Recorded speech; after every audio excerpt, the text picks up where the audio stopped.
आप सभी को अहोई अष्टमी व्रत की हार्दिक शुभकामनाएं। दोस्तों, इस पोस्ट में आपके लिए अहोई अष्टमी व्रत की पूजा सामग्री लेकर आए हैं। ये व्रत माताएं अपनी संतान की दीर्घायु लंबी उम्र के लिए रखती हैं। ऐसा माना जाता है इस दिन अहोई अष्टमी की पूजा करने से माता पार्वती अपने भक्तों की मनोकामनाओं को पूर्ण करती हैं।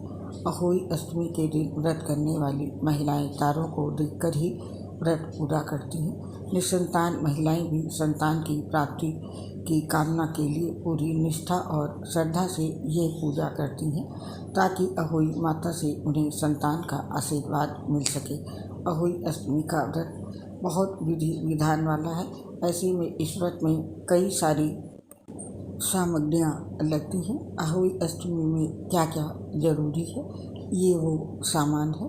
अहोई अष्टमी व्रत में अहोई अष्टमी का कैलेंडर या मूर्ति ये बाज़ार में बना बनाया मिल जाता है। इसके अलावा स्याहू माता होनी चाहिए और करवा, तिलक के लिए रोली, अक्षत और फूल, दीपक, दूब घास, श्रीफल, कलावा, बायना, 14 पूरी और 8 फलों का भोग, खीर या हलवा, चावल की कटोरी, सिंघाड़ा, फल, वस्त्र और देने के लिए नेग।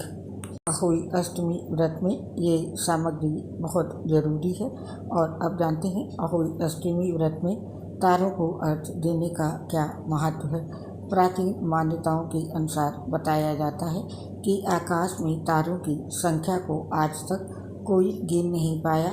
इसी को देखते हुए माताएं तारों से ये प्रार्थना करती हैं कि मेरे कुल में भी इतनी ही संतानें हों जो मेरे कुल का नाम रोशन करें।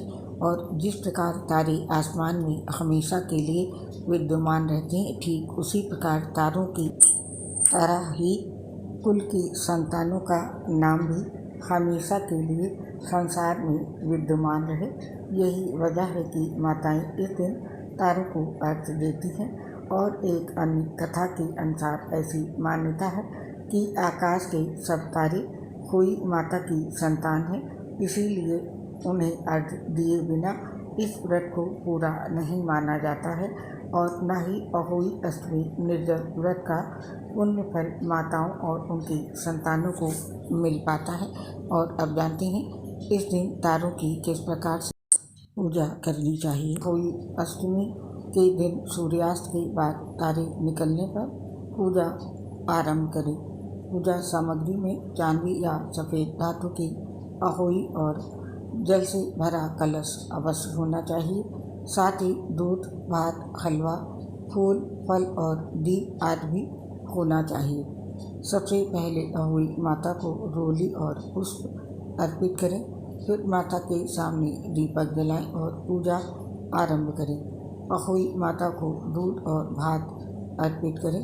फिर हाथ में गेहूं के 7 दाने और कुछ दक्षिणा लेकर अहोई माता की कथा सुने।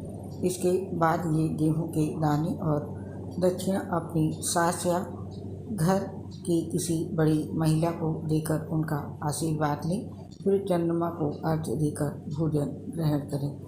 इस लोटे से इस दिन अर्घ्य देना चाहिए।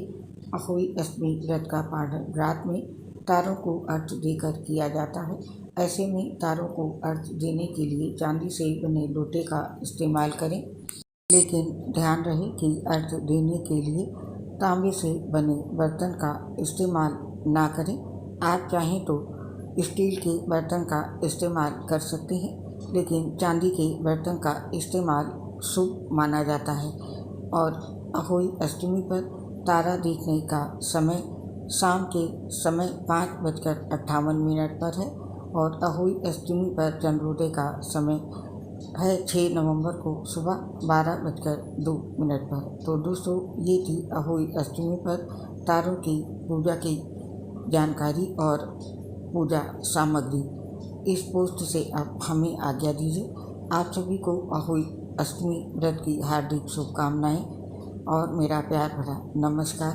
दोस्तों, अपनी प्रॉब्लम आपसे शेयर कर रहे हैं, अवश्य सुन लें। हम लीवर, सोर्सिस सहित कई गंभीर बीमारी से पीड़ित हैं। जिसकी वजह से पोस्ट बनाते समय बहुत परेशानी का सामना करना पड़ता है।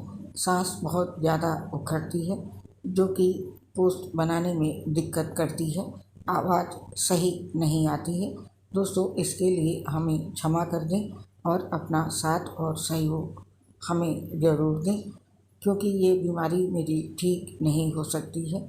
उम्मीद है आप हमारा साथ और सहयोग अवश्य देंगे। आप सभी दोस्तों को हृदय से बहुत बहुत धन्यवाद।